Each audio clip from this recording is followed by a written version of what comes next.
guess we should probably get this started. I'm Julian. And I'm Jason. And this is We Doing Filmographies. You did it this time. Okay. Let's try that again. Okay. I'm Jason Schubert. I'm Julian Watkins. And we doing... See, you did it now. I love it. Hi, I'm Jason. Hey, I'm Jules. And we doing Filmographies. All right, you get the fourth installment in the Billy Crudup parade today, everybody. Guess what? It's the movie Grind. Oh, boy. But not the Australian movie Grind. There's an Australian movie Grind? There is that like a skateboard movie? It could possibly be. All I know is that's what popped up a majority of the time when I was trying to track this fucking movie down. Yeah, I think that's a skateboarder. Like 2002 or 3, maybe. Yeah, that sounds right. Yeah, not good. That movie? I bet you $1 that movie is better than the one we watched. Oh, I could see that. You know, it's funny because, okay, so Grind. It came out it was theatrically released in 1998. Wait, really? Yes. Wait, was it 98? I thought 97. Oh, that could be. Oof, but we get You a know lot what? of You're right. It was 97. Okay. It feels like this is very much his first movie. It says introducing Billy Crudup. It says introducing Billy Crudup. Right Crudup. at the beginning. And, I mean, boy, he's not great. No. He doesn't really have the magnetism that pops in these other movies. No, I forget the actor's name, but Paul Schulze, the I brother, like him. He was great. He was very good. Even the dad, he was like very much like stereotypical. Were they Italian? I think they must be with that dad. With the dad, right. Yeah. Like the actor in his performance, though, was good for what he had to work with, I guess. Correct. I forget, what's the gal? Adrienne Shelly? Yes. She was like non-existent. Yeah, some people on Letterboxd were like, you know, I really like Adrienne Shelly, and it was really nice to see her doing a different type of role. A non-existent role? Yeah. Just like the lady that's there? She was very much, her character's name could have been Wallpaper. Yeah. And I'd have been like, yeah. I was like, hey, Jules, she's really good. This will be fun to see her in this. Yeah. And that did not pan out. Not that she's not bad. No. She's not there. Yeah, you know, and it's hard to tell how much of that is the direction. You know, they were trying to go for like this naturalistic, low-key kind of Jonathan Demme kind of fucking film, and it didn't really land. No, because that's like a very generic script without... There's nothing interesting about this movie. No. Except for Paul Schulze. Schulze? Isn't it Schulze? SCHULTZ. There's a T in there. Yeah. My apologies. At least that's what maybe that my autocorrect could have. He's from The Sopranos. Is he? Yeah. Really? He's the priest. He's the priest that Carmela has an emotional affair with throughout the whole series. I mean, I've seen him around, and he's always a pretty reliable character actor. I mean, yeah. Not like a ton of stuff, and I don't think he's ever really led a project. But so right off the bat, soon as synopses. People have to know what they're coming. We have to tell people about this movie. I apologize. Grind. You want me to dig it up? Yeah, you got to do that. God bless. Grind. I type it in so often on here. Yeah. Grind, 1997. A machine shop worker, Paul Schulze. It's Schulze on here. There's no T. Okay, that must be my autocorrect. Supplies his ex-convict brother, Billy Crudup, with a job, a place to stay, and an illicit lover. Oh. Ooh. Initial release, April 11th, 1997, it says here. Director Chris Kentis. Yep. Box office, $5,000. Yeah, you know, in fact, I don't remember what else I was looking at, but they had the April date correct, but that said 1998. Oh, really? Yeah, and I was like, oh. And I thought I saw it listed as like 96 in one spot, too. So I would venture to guess. So, like, right off the bat, as soon as this movie started, for one, he's hitchhiking on a road that the cars are going like 50. Yeah. Like what? It's the highway, I think. Who the fuck? Yeah, he's very clearly fresh out of prison if that's where he's hitchhiking. Apparently. Because they're out of town, you know, the prisons. They're out a ways. Where does this take place? Oh, like New Jersey? Yeah. Something right. like that? That's right. And as the credits are rolling and like the font and everything. And that music, which is awful. I was waiting for it to say like executive producer Aaron Spelling or something. You know what I mean? It was like 90210 Melrose Place, very time specific. Oh, man. So eventually he gets back to town. Yep. Gets to his brother's house. That he does. Door's locked. Yeah. Nobody's inside. Right. You know what? You know what's a thing you should do? Crawling through the kitchen window. Yep. And then nobody's home? Yep. Take a shower. Yep. Seems that there's baby stuff everywhere. Yeah, and that bit where he's in the shower and she comes in and she's talking to him and he looks directly at the camera like, oh, you got me. I'm like, what are we doing here? This sheepish look. You know, and then they kind of play it out and then the husband / brother actually comes home. While the shower's still running. So what does he do? He gets his fucking gun. Yep. And he almost kills his brother. I mean, already we're off to a bad start here. Fucking Crudup's a real bonehead. Yeah. This is a stupid situation. His brother fucking rules, though. Yeah. Sets him up. Yep. Gets him a job immediately. Yep. A terrible job. You know, I mean. But a good job. I'm sure it pays well. It's probably the job that everybody's doing. Yeah. You know, it felt like old Roseanne, you know, and everybody used to work at the plastic factory or whatever. It's They still do on the Connors. Oh. Yeah. Which for I like more them. than Roseanne. Good for them. Keep it in the family. But of course, the brothers also got a side hustle. Oh boy, this is exciting because this is not the last we're going to see of boosting cars. Boosting cars. And you know what? I thought this side hustle, well, first off, I thought this seems very grounded. I did appreciate that it wasn't like some extreme mafioso or it's just a couple of fucking guys. Yeah. Right. But then I'm like, what insurance company doesn't start to get a little curious why every car that's being claimed as stolen is coming from the fucking same mall? Yeah, I wasn't super clear on what their hustle is. They get the cars back. They don't get the cars They back. don't. I think they're parting them out. Or selling them, I guess. They don't really ever say what their end goal is with the actual car, but I'm pretty sure, you know, they leave the keys and then they... A packet of money. A packet of money. I'm going to JCPenney. And while they're in the penny, these guys come by and boost the car. And then my car is missing. Dude, the police would be on that place hard after like the fifth car. That's what I'm saying. They're all coming from the mall. I mean, I know it's probably like the hot location because it's seemingly a smallish town, but come on. So they're boosting cars, and eventually young William purchases his own car. Oh, yes. And the brother is like, hey, you know what? And this actually might be before he actually brings him in, because he's like, I'll loan you the money, pay off the car, and then you can just pay me back over time.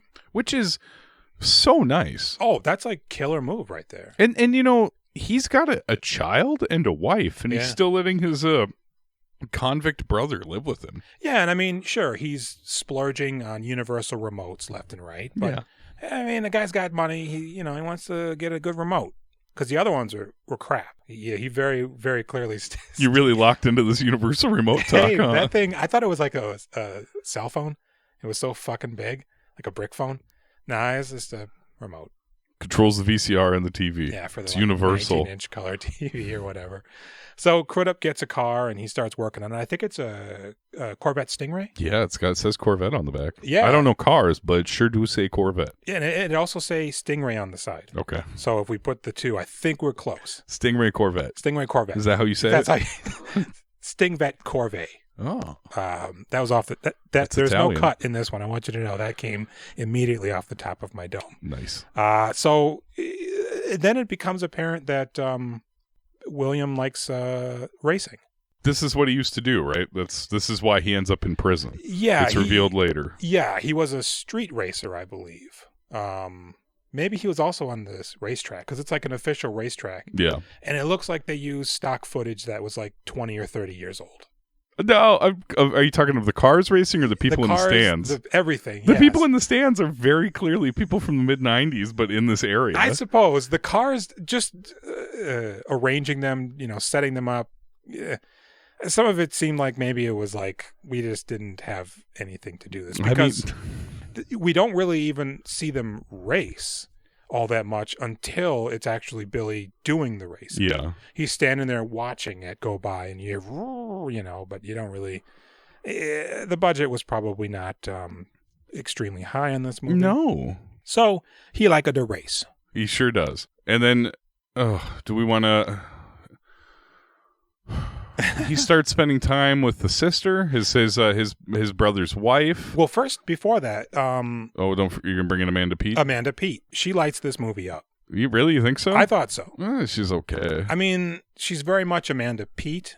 Yeah. Even at such a young age, and she does look quite young. I mean, this could very well be like one of her first projects. Yeah. But I thought for the most part she was pretty good, at least specifically earlier in the movie. There is a part later in the movie where she's in a nightie. Yeah. I couldn't tell what she said. Did you catch it? I don't know. She's trying to seduce him. I don't really. She gets really upset. And then he basically kind of waves it off. And we cut back to his face, and she says something right before it fades. And I bumped my volume to the fucking... It sounded like she says, "Still that bitch Chumo?" Oh, I'm sure she's referring to the brother's wife. Is it that bitch? What was her name? I don't know. I don't do names in movies. We're jumping a little secret. ahead I'm letting everybody know a little secret. I don't do names. Okay. That's why everybody is Billy Crudup or Paul Schulze. And so he's kind of dating Amanda Peet. Yep. His brother, as far as he's aware, he's got a good life. He does. It's going fine. I mean, he does have a good life, but maybe his wife isn't like upset or unhappy. I think she's still adjusting to having a child. Like could be some postpartum. Well, and just I think she goes from having like a normal life and going out and having fun to I'm at home with this baby all day. You're at work. She does actually say as much, I believe, at one point. But in all honesty, throughout the majority of the movie, we don't see the baby. No, it's you like see the baby like twice. Whatever, like they borrowed her for one day. Yeah, right. So now, eventually, he gets the car running and he's driving it around and he takes her out. Yep. And that's actually the poster of the movie. And doesn't he convince her to come for the drive while nobody's looking after the baby? These fucking morons are out driving around town while that baby's at home by itself. I think. And then you know what? You know what the worst thing that can happen is your fucking car breaks down, which it does. Yep.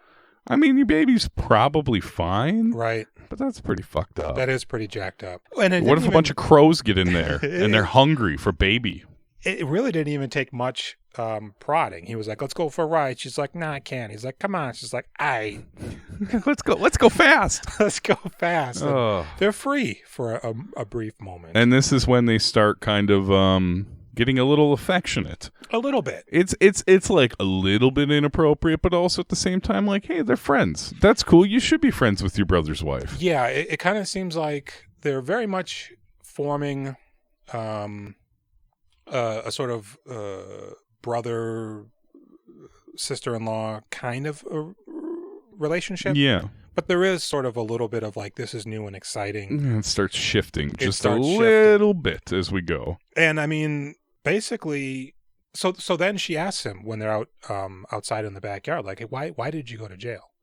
I never heard this story. What was the whole story? He's racing people and they died? He is on the street, I think, street racing. He's got a souped up ride. Yeah. It looks like shit, though, I think. And he must have been like 19 or 18 or something, Something like that, yeah. Because he went away for 10 years. Was it 10 years? I think it was 10. That's a lengthy chunk of time. Christ. So he's, I think like some rich kids in like a nice car pull up next to him, and they're like, hey, you, with your car, we'll beat you in a race. And so they drag.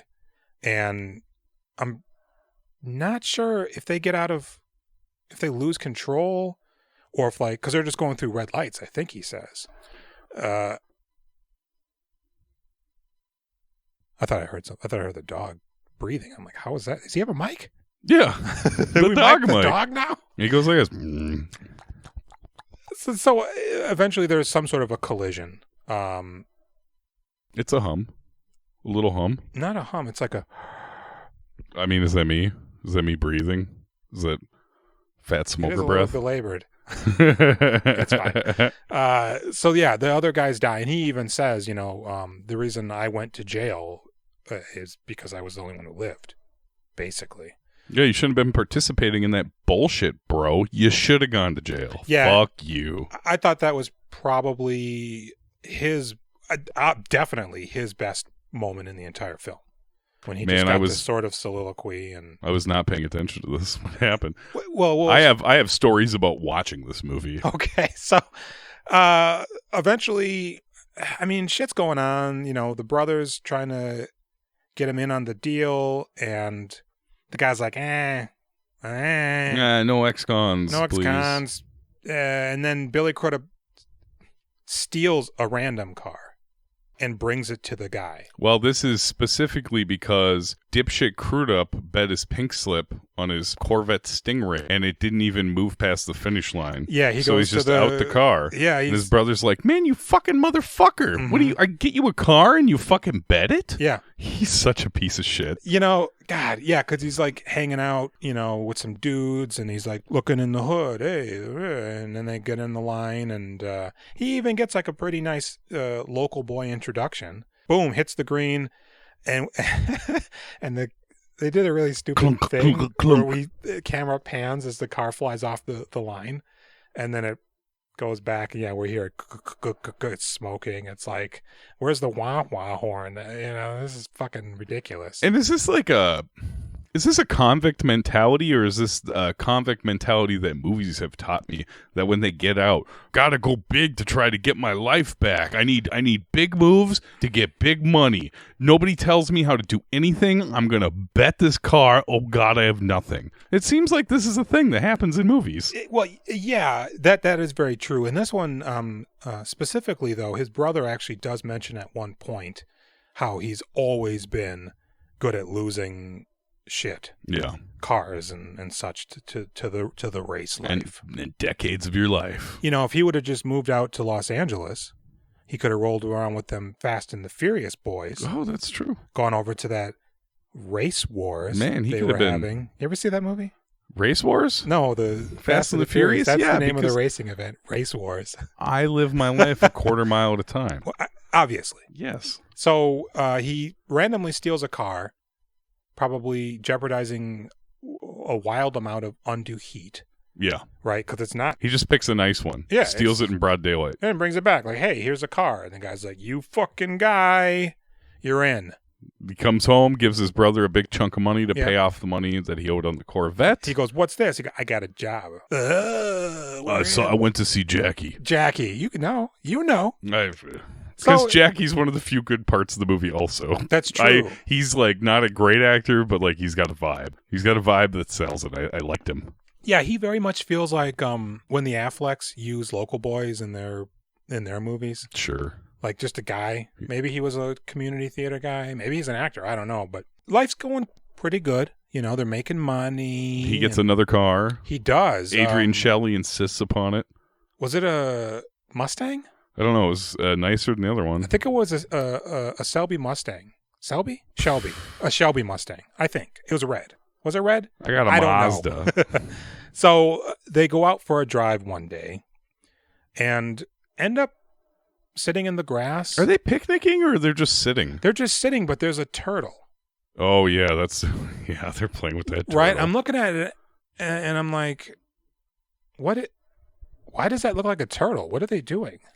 They found a turtle. They're picking him up and looking at him. And like petting it and shit. And then Crudup just cranes his neck and kisses her. I fucking hate his character so much. Everything he does in this movie upsets me. Now, for me, I didn't really think they were there yet.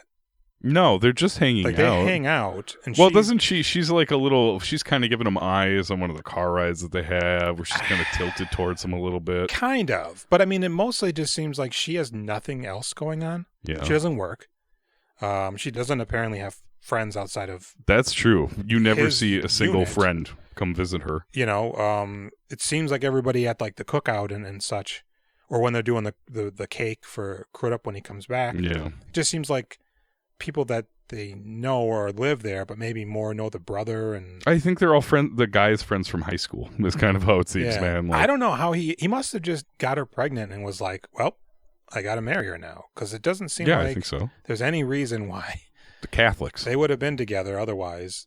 nor would they have even known each other if she lived there their whole lives. But, whatever. So they start kissing, go back to the house, and they fuck. Yep, and hey, everybody, let's cue those two snuggling, shirtless all the time in the house when the brother's at work. Hey, you guys, are you fucking serious? Right. It's like... all it takes is him coming home.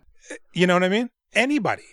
Yeah, anybody looks through the window, you guys are just snuggled up like lovers, as though there's nothing wrong with this at all. And she's like, looks quite awkward in her positioning. She's always like between his legs, looking back up at him over her shoulder. She's a small lady. She is. She's diminutive. Diminutive. I don't know if that's There's another ear yes. in there. Yeah. She's very meek. She's got big eyebrows. She does. She always does, yes. Kind of big lips, too, like wide. Yeah. But, so they're fucking. And the brothers, not in on it. Throughout this time, Crudup's kind of bouncing in and out of working at the factory, it seems like. He shows up, he doesn't have the work shirt on, he's just there. I don't see, that's the thing. He never wears the work shirt, ever. Yeah, right? Is it because he works overnight? Or? No, because he doesn't wear it when he does the day shift at the beginning either. That's true. He doesn't. Everybody else is wearing it. He does not. Like full uniform, shirt, name and shit. It's the 50s or something, and like he comes in and out just breezing about. I think he works there the whole time, man. The whole time? Until maybe when his dad dies, which is the big event that's coming up. How much in this plot do we have to go into? No. We'll go right to the death, because that's kind of a main point, I guess. Yeah, you meet his dad. Him and his dad don't connect at all. Yeah, what's wrong with this fucking kid? And his dad gives a big speech about retirement's coming up, circles the date on his calendar, and immediately, as soon as he does that, I'm like, well, he's going to die. Well, and there was another guy also who approached Billy. He's like, hey, I need you to work for this guy because he's not here, and you got a lot of promise, kid. You can have my job one day. Oh, yeah, he's really into him. I'm like, what? You're not a dipshit like apparently the other people there, because like how hard is it to how to work multiple machines? You show up on time. Yeah. So the dad's dead. Dies in his chair apparently at the factory. Yeah. The brother's freaking out. He's holding him. Well, you don't see him. You don't see the dad right away. You see the brother freaking out, and you're like, oh no, he knows. He knows that Billy Crudup's fucking his wife, because Amanda Peet had already caught them. Just caught them holding hands. He was holding her hands and kissing them. Yeah. We even see like the POV camera. Like, I was wondering if that was going to be him, and then they show Amanda Peet scurry away. Yeah, and she's like, I don't believe, and then she looks back again just to make sure. So then we see the brother freaking out, and guys are holding him back, right? And Crudup comes in, and I'm like, oh shit. It's on. Nope, dad's dead. And so Billy Crudup takes a conveniently placed metal pipe. Yeah, I think this is probably when he quits working there. And if doesn't quit, he definitely gets fired. Beats the time clock. Beats the time clock. It's stolen his dad's life from him. Stole his dad's life from him. Oh, boy. Right? So eventually, Billy Crudup tells her, hey, we can't keep doing this. You're my brother's wife. What are we going to do? Run away together? He's pretty fucking mean to her. He is. He's like, get lost, you little tramp. And so eventually the brother mentions to young William that she's pregnant. Ooh, yeah. And he's like, well, that's got to be my baby because I'm banging her and I'm not using protection. Yeah, that's nice. He's raw dogging his brother's wife. So they're at the family barbecue, and the brothers... He finds out that there's an affair going on in possibly the worst way I could think of. It's Amanda Peet, right? Going off on her friend, talking about... No, it's another lady. Amanda Peet isn't even there. Okay. So she's been blathering to the gals. She's been telling people what she saw. The brother's drunk. He's in the bathroom, peeing, barely able to stand up straight. And he hears through the window these gals gabbing about his wife and how, who knows whose baby it is. Two brothers are hanging out inside of her, and at this point, Billy actually... Did they say that? No, but okay. I mean, that would have been a good line, man. That would have been. So Billy's actually at the barbecue at this point, and she doesn't want anything to do with him. She's like, dude, fuck off. You're rude. You made your point clear. And he's like, I want to talk to you. It's maybe my baby. And so the brother comes out of the bathroom after hearing that. The guy comes up, blows a party thing in his ear, like, happy birthday, or whatever. And he saunters off. And the guy's, Schulze is looking at the wife like, can it be? And then he sees William storm off. And he's like, this motherfucker. So after the party, when she's at her vanity doing her thing, Ugh. the brother's like, I know about it. Shaking her. I don't know what you mean. You're right. He puts his hands on her shoulders. And it's clear to me that she's the one doing the shaking. Really? Like they were like, can we shake you? I'll do the shaking. And she just like throws her head back and like comes forward as if she's like possessed by a demon or some shit. Wow. Unbelievably stupid. It's very ugly and stupid, yes. He's just like, what the fuck? Yeah. You know what I mean? I buy you all these fucking remotes and you treat me like this. And I mean, I don't like watching him yell at her. No. But she certainly deserves it. Maybe not those words. Maybe we take the volume down a little bit. But considering... She's a piece of shit. Yeah, considering the situation, I think he was pretty reserved. Yeah, I imagine most people get a black eye. Yeah, just start wailing on her. And in Takes fact... two to tango. Later on, when Bill goes home, he gets jumped.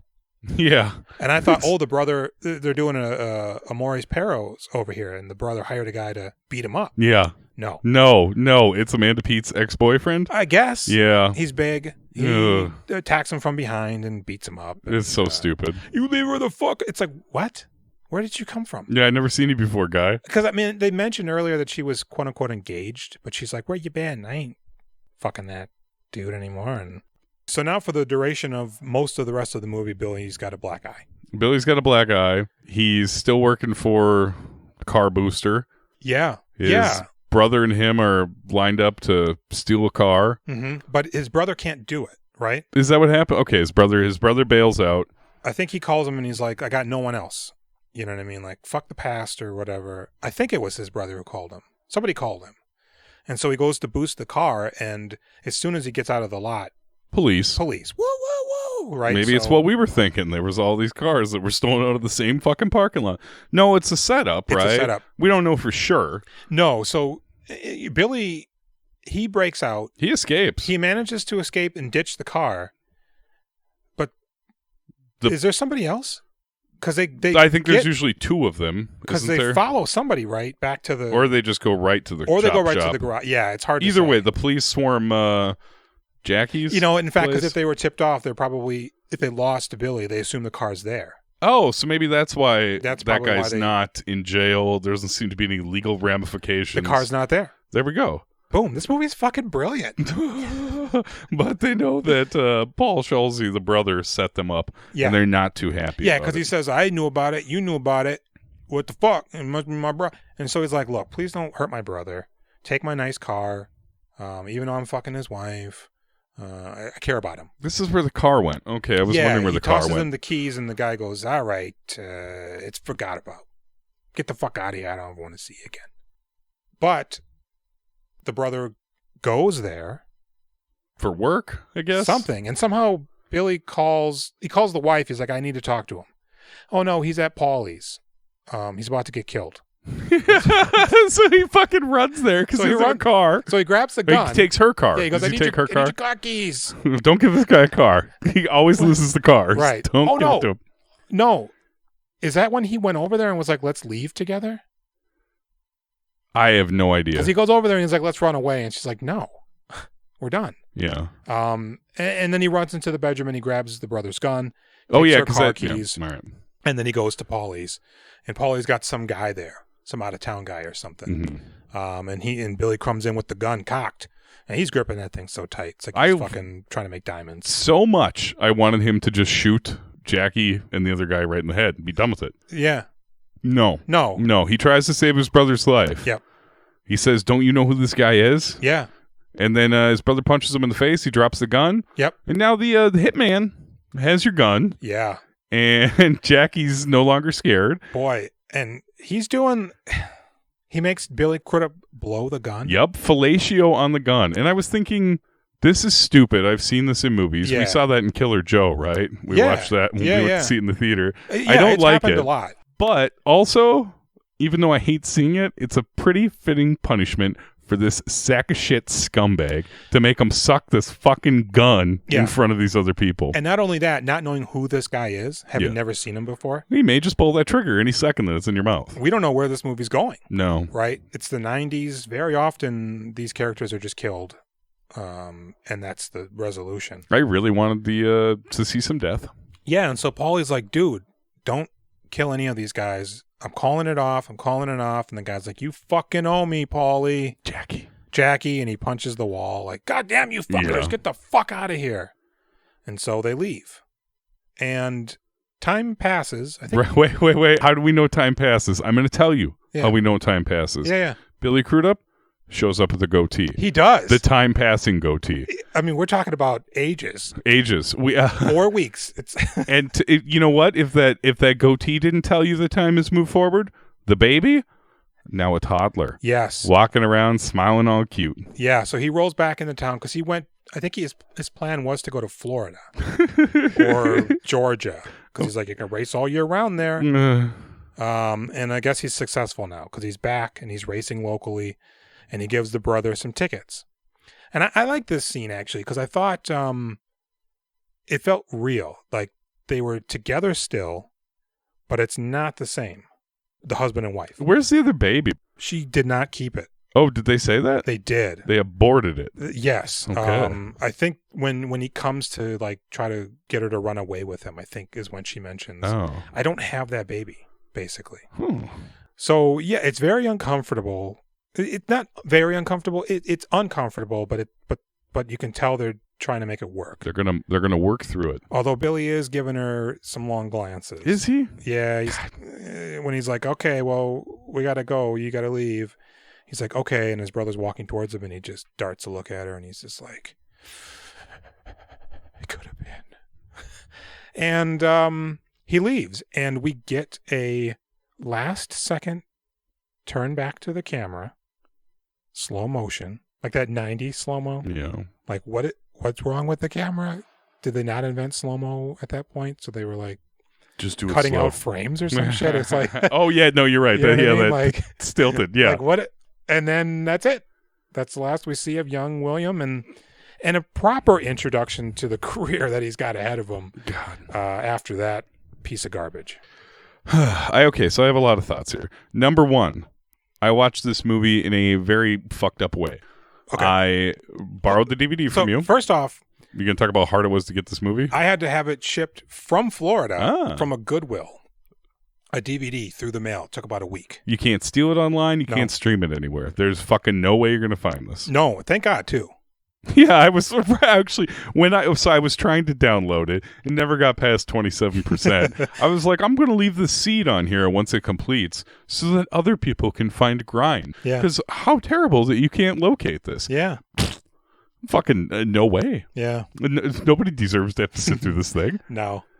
No, I'd watch any piece of garbage on Hulu or Amazon before I'd watch this again. So I borrowed the DVD from you. Mm-hmm. Jennifer my girlfriend goes to have a nice day shopping. I watch over the kids. I put the youngest one to sleep. The older one, who's 6, wants to play video games, so he sits in this couch behind me with his back to the TV and headphones in, and I watch Grind on very low volume. Oh. And I watched about 35, 40 minutes of it. Because, I mean, nothing really happens. No. There's some bad words. Yeah. He's heard most of them. Mm-hmm. He says fuck a lot for a 6-year-old. But then when they started getting a little hanky-panky, I turned that shit off. Yes. And for probably the last 10 minutes of it, I sat in a folding chair directly in front of the TV with the volume on like 5. Oh, wow. With my little notepad, taking notes about how much I hate this movie. Yeah. I just watched it. I didn't even try to subject Callie to it. No, good man. I'm like, you know what? She's a trooper. And, we'd have, with our schedules, we don't really have a lot of time together. She goes to bed like super early now. Mm-hmm. And I stay up super late. So I was like, yeah, I'm just gonna do this one by myself. And I mean, as soon as it started, I knew what I was in for. The music really. The music, it's very much like something out of very early Lilith Fair. Yeah, yeah. The music is very like 1994. It's like special guest on Friends Tonight, this band kind of a thing. Yeah. He's coasting by on Charm Alone, and there ain't much charm to spare. Yeah, he hasn't figured that one out quite yet. He has not. He still looks nice. He's still got the chiseled features. I don't know if I'd say he's handsome in here. I think he's looking pretty good. Nowhere near as good as he looks in Sleepers. Which, I just don't think... You think he looks better in Sleepers than this? Yeah. Interesting. Yeah. Okay. He's very... I'm like getting like machinist flashes. Off of this one? Off of this one. Yeah, he's scrawny. I wonder, see that... I watch his movie and I just keep... When I watch his movies, I think about his cheekbones a lot. They're very predominant. And I wonder what kind of like diet he is in to like keep him sharp like that.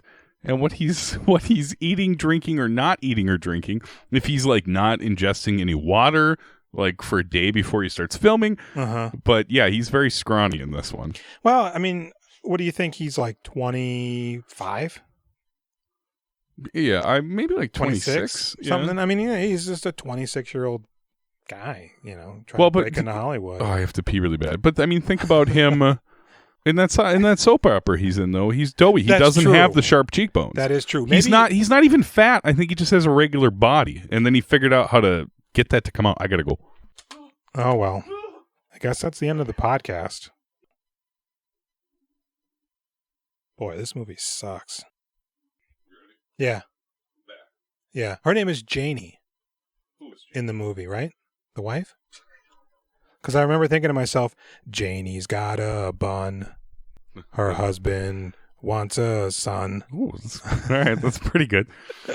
Okay. So, yeah, no, he was a little doughy. Maybe it's just living life a fucking actor. Right? I think he just figured out how to mold his body into like what he finds to be the best version. Maybe, yeah. Maybe he just got better at it. Maybe he's like a fucking health conscious guy. I mean, I don't know anything about him. I don't know him personally. I think he fucking knew about those cheekbones and he said, I'm bringing them out. I'm sure somebody said, hey, them cheekbones. Man, I think you might be hot. You just got to work on it a pinch more. You know who doesn't have cheekbones like that? Me. Brad Pitt. Oh. Okay. Use that. He said, Tell BP. Okay, so I watched the first 40 minutes like that. Great, right? Yeah. At one point, Jennifer and I had to switch, putting the children to bed. I had already laid up in the dark with them for an hour and a half. Jack was asleep, Max wide awake, and then they were both asleep. I came down here, and immediately Jack woke up screaming and crying about his sore throat. Oh, jeez. So she goes upstairs. Yeah. So then I watch another half hour of this movie. Oh, yeah. And it's really unpleasant and hard to get through. I mean, I'm glad it was an hour and a half long.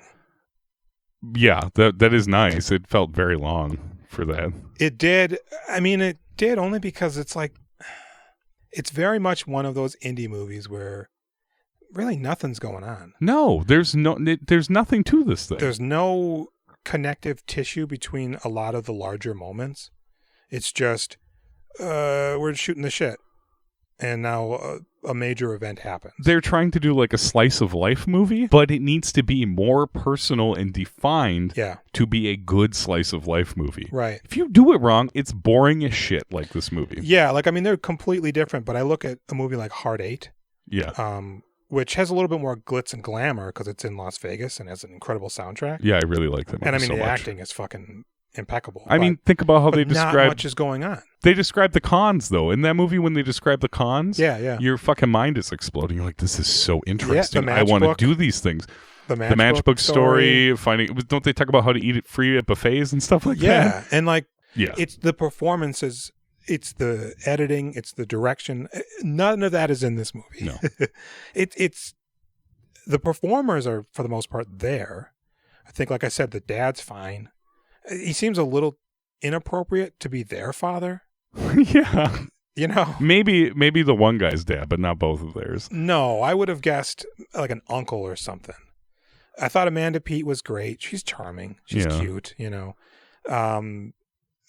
Adrienne Shelly? Is that her name? Yes, sir. It's tragic that she was murdered, but there's like a documentary about her and everything, and I'm like, before I had seen this movie, all of this kind of heat was being radiated, and I'm like, man, this I'm expecting some revelatory performance. Oh man, here. I'm so sorry. Yeah, boy, they could have hired the dog, and you could have watched like 80% of her other movies, and you would have been like, oh yeah, I think I get what she's doing. Could be not this one. Not this one.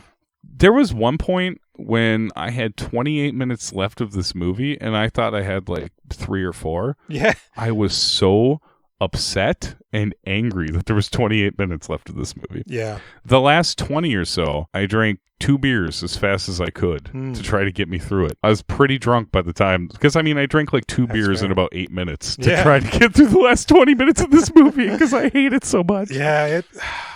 And the best part about this, guys, is I owned this movie on VHS. I have seen this movie before. And you loved it. No. Okay. I only bought it because it was a used VHS and I liked Billy Crudup. And I remember absolutely nothing of it. I did borrow it to my brother at one point when I think I was 17. Okay.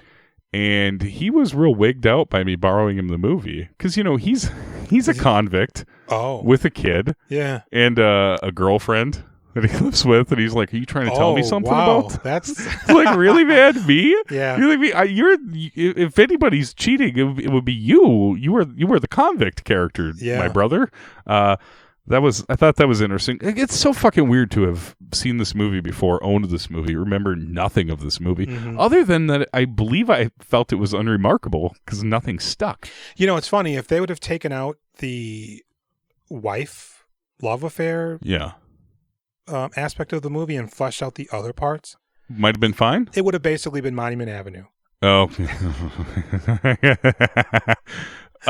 yeah. We'll get to Monument Avenue. I'm trying to look at my my notes here. I don't got anything else. You didn't do anything? I got notes, but we pretty much went over it. I thought at one point she had a beret in her hair. I thought that looked really dumb. I thought Billy Crudup's high-waisted jeans looked pretty dumb when he stole that car. Like, her hair is shaped like the helmet from Spaceballs, and then she's just got like this isolated beret? No, beret would be a little hat. Beret. Sorry, if she had a beret, that'd have been a different story. Oh, man. That'd have been oui. Mon chéri. That's French. Wow, we covered... we did it, man. Yeah, we covered all my notes, too. I'm going through them, and that's... No, you know what? I have one more. Okay. I thought at certain points in the movie, Billy Crudup resembled an old Josh Hartnett, oddly enough. You just saw Josh Hartnett in that Wrath of Man. I did. He's good. He looks almost exactly the same. Yeah, just a little bit older. Like maybe a little bit of the sheen's gone. Actually, hey, I do have one extra thing that I think is interesting. Okay. This movie was made by I think they're a husband and wife team. I didn't even look to see who made it. It's Chris Kentis, and I can't remember the name of the wife. Okay. This is the first movie, Grind. The second movie that they did, Open Water, the shark movie from 2003, 4, 5. That movie made a ton of money. It did. I think they sold it for $2 million on the festival circuit. It was kind of instrumental in that new wave. I'm stuck on a chairlift. Yeah. The shark I'm stuck movie. in an ATM machine. That was when people were still a little bit pumped about found footage movies. They were doing bottle shit, yeah. I think they filmed it on weekends over 2 years. That's crazy. Yeah. They did Grind and then nothing for almost 10 years. Yeah, no. So Grind will say 97. They probably filmed it in 96, 95. Yeah. Open Water is 03. Oh. But wait, there's one more movie. In there? They did one final movie. Okay. Maybe they have another one coming in 10 years. They did Silent House with Elizabeth Olsen. Oh. In 2011. Wow. Gosh. Is that a weird fucking filmography? That is. It's so peculiar. I remember I hate movies that pretend to be one shot. Oh, really? You got a beef with that? I do. Why? I've heard other people say that. Why? Why bother? Why bother going through the trouble of trying to mask it? Just have long shots, but I'm not sitting there thinking, oh man, there's been 25 takes, or 25 shots in this 1 5-minute period. Nobody gives a fuck. I suppose. It's impressive when it's done right and used in modesty. Yeah. Children of Men. Yeah. Right? Like a nice goes to 7-minute Children of Men. sequence. Right. Yeah. Boogie Nights. There's some good shit out there that utilizes the one shot, but it doesn't need, if you can't do it, don't fake it. Yeah. Birdman. Does it make the movie any better? I don't. I find it to be kind of a nice flair, but I don't like those. I didn't like 1917. It was one shot. Yeah. You know that, right? Yeah. How else How was the rest of the movie? Yeah, 1917. I didn't like that. Didn't like house. Birdman. I thought Silent House. Did you watch Silent House? I did. Oh, really? Yeah. Oh, I never saw that. Somebody else is in there, and I can't remember. I'm thinking Kiefer Sutherland for some reason, but that can't be right. No, I I heard it was very much a nothing movie, and then I think I read the synopses and the spoilers for it in the last year.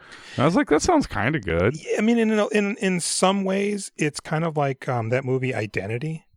I think it's a remake of a foreign film too. You ever see Identity? Yeah, I hate Identity. It's going to be. It's got a stupid ending. I think Identity's great, except for the last 10 minutes. Yeah. In fact, if you cut out all the flashing to the Alfred Molina court trial shit or whatever, where they're trying to determine if Pruitt Taylor Vince. He's got the Alfred shaky Molina. eyes. Why are you saying Alfred Molina? Is he in the movie? Yeah. Molina? Yeah, he's the doctor. I saw it in the theater. Oh, I don't know any of these people. Who's the man? There's like a man in here, but I guess I don't know. Are you on the right one? Silent House, yeah, with The Olsen girl? God, what a shitty. That's almost as bad as like, well, people like Jared Hess, but I don't find his filmography. He's right there, in fact. I liked Napoleon. I liked like the first like 3 movies he put out. Alfred Molina. Really? He looks super young in there. Yeah, Identity was super riveting and interesting until it was surprised. It's you guys. It's the different personalities in their head. He keep killing them off. And then at the end, the kid's like, "Whores don't get second chances." Amanda Peet. Is she in there too? Yeah. I've hated Identity for about 20 plus years. I just watched it again not too long ago. You did it again? Why? Well, because I was looking for something that the first 2/3 of the movie does. A nice sort of murder mystery. It's in this isolated, rain-soaked hotel. Are you talking about Identity? Oh, I think you're talking about the fucking El Royale movie, which also sucks. Oh, I thought... Fuck that movie!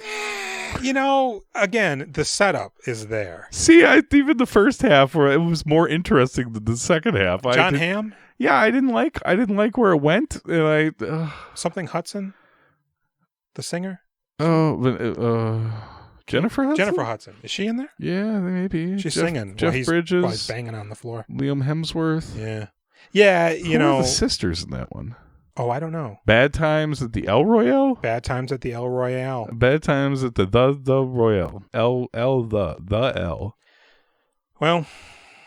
Okay, wait, we got to get the rating systems off the ground here. I would give Grind 3. We're talking out of 10. Yeah, 3 out of 10. Yeah.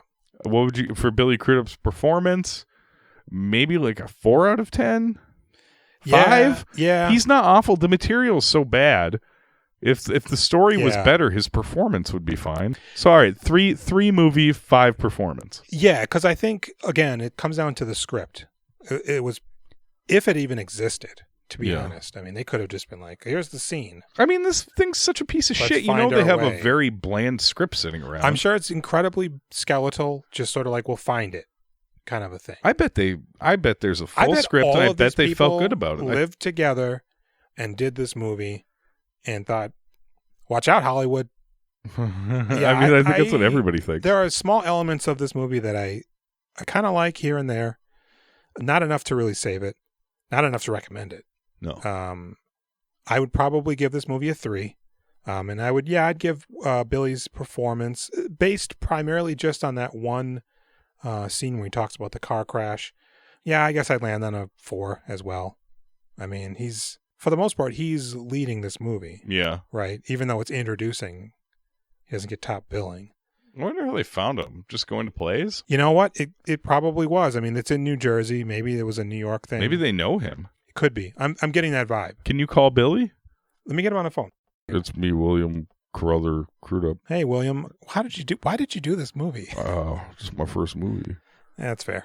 I don't sound like Billy Crudup at all. It's like, I think it's Sam. Bad connection. What are you going to do? Oh. So, okay. Do you want to throw out ratings for the first couple of movies? Why not? Okay. I'm going to say, okay, what's the first movie? Sleepers. Yeah. I hate Sleepers. Yeah. I would give Sleepers a 5. I would too. It's not a great movie. It's not really even a good movie. It's competent, though. It's competently made. Yeah. You know, And there's some really decent performances throughout. Sure. Yeah, I would land on a 5 for it as well. Great. And oddly enough, even though he's in the movie only very briefly, I mean, I'd probably land on a 6 for him. Really? Just for that bar scene, really. Sure. I mean, it's hard to say because he doesn't fuck anything up. That's true, and he feels like the character. Yeah, I think. All right, man. 6. I would almost give him like a 7, but yeah. I mean, I don't. These ratings are whatever. It's hard to say just because it's such a small role. Yeah, it really all hinges on the bar scene. It does, which was really good. It was 7. It's a 7 for me. He's going a 7 for him. Everyone Says I Love You. Oh boy, what's your rating for this movie? I'd probably go with a 2 on this one. Really? Yeah. For Everyone Says I Love You, a 2. Yeah.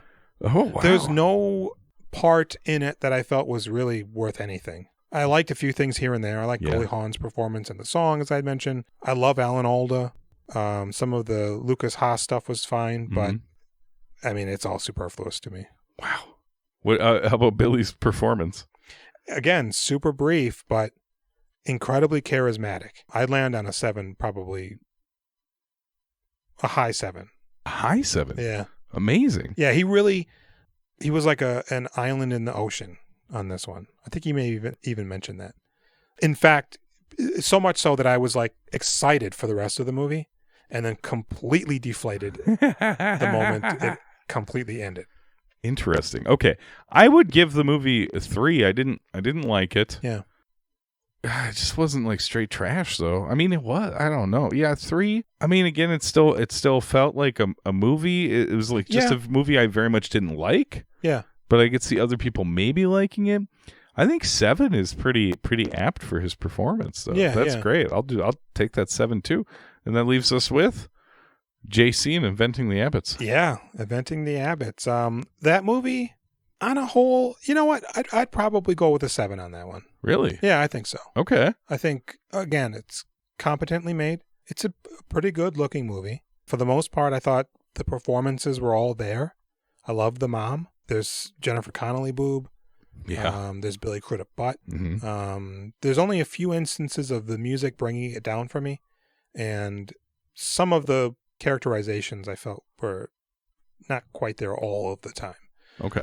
But Billy's performance in there, boy, this is a tough one. He's good. He's good.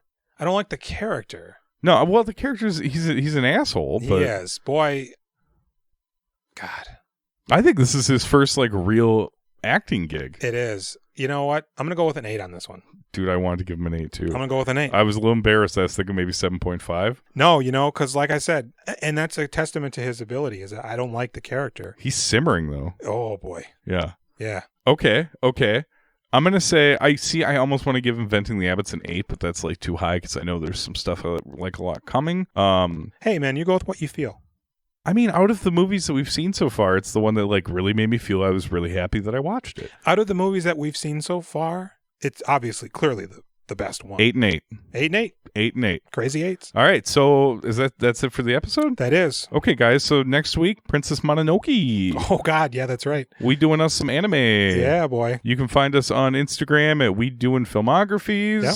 We've got all the little stuffies there. You can email us at WeDoingFilmographies@gmail.com if it's not taken. Yeah. If it is taken, you can email We do filmography. We do filmographies We at were gmail.com. Fumbling with this. Obviously, we can't even get it right. Yeah, we're sorting it out, y'all. All right. Well, I've been Jason. I've been Jules. We've been doing Filmographies. All right, folks. Bye.